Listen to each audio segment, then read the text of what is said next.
जय जिनेन्द्र। मैं पलक जैन रावत भाटा कोटा संभाग से। जैनी का नहीं जन जन का सिद्धांत है जियो और जीने दो। सृष्टि रचयिता का कुदरत को वरदान है जियो और जीने दो।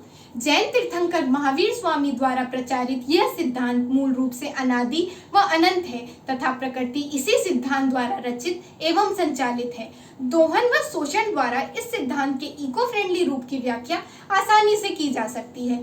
जब मनुष्य अपने जीने के लिए प्राकृतिक संसाधनों का दोहन करता है तो प्रकृति कल्पवृक्ष तुल्य व्यवहार करती है, पर जब वही मनुष्य स्वार्थवश प्राकृतिक संसाधनों का शोषण करने लगता है तो जितना नुकसान वह प्रकृति को पहुंचाता है उससे कहीं गुना ज्यादा नुकसान मानव के अस्तित्व पर मंडराने लगता है।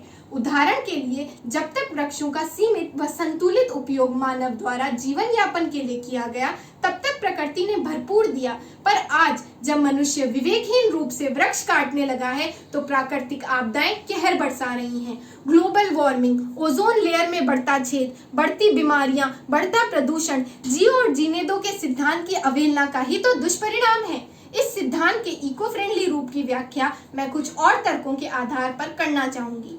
पहला, वर्तमान समय में एक सूक्ष्म व अदृश्य वायरस, जी हाँ, कोरोना वायरस ने मानव जैसे शक्तिशाली प्राणी का अस्तित्व खतरे में डाल दिया है। शक्तिशाली राष्ट्र भी इस खतरनाक बीमारी के आगे घुटने टेक चुके हैं।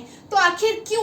क्योंकि शाकाहार व अहिंसा ये तो मनुष्य का मूल स्वभाव है, और जब इनकी अवहेलना करते हुए पशु हिंसा, मांसाहार का चलन बढ़ने लगा तो प्रकृति ने इस खतरनाक बीमारी द्वारा ये समझाने का प्रयास किया कि स्वयं के जीने के लिए किसी अन्य जीव का हनन प्रकृति द्वारा सहन नहीं किया जाएगा।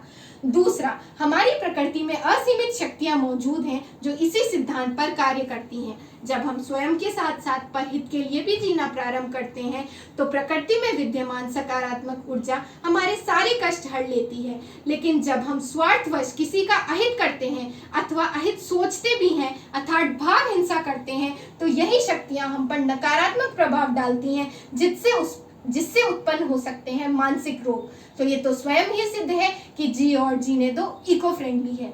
गर्व की अनुभूति होती है कि हमने जैन कुल में जन्म लेकर इस सिद्धांत को समझा व आत्मसात किया। अंत में मैं बस इतना ही कहना चाहूंगी कि जियो और जीने दो से ही है जीवन में प्रकाश, जियो और जीने दो से ही है जीवन में प्रकाश, इसी से निर्मित धरती, इसी से निर्मित आकाश। धन्यवाद। मैं आभार व्यक्त करना चाहती हूँ युवती संस्कार शिविर व दिगंबर जैन महिला महासमिति का, जिनके द्वारा मुझे ये स्वर्णिम अवसर प्राप्त हुआ।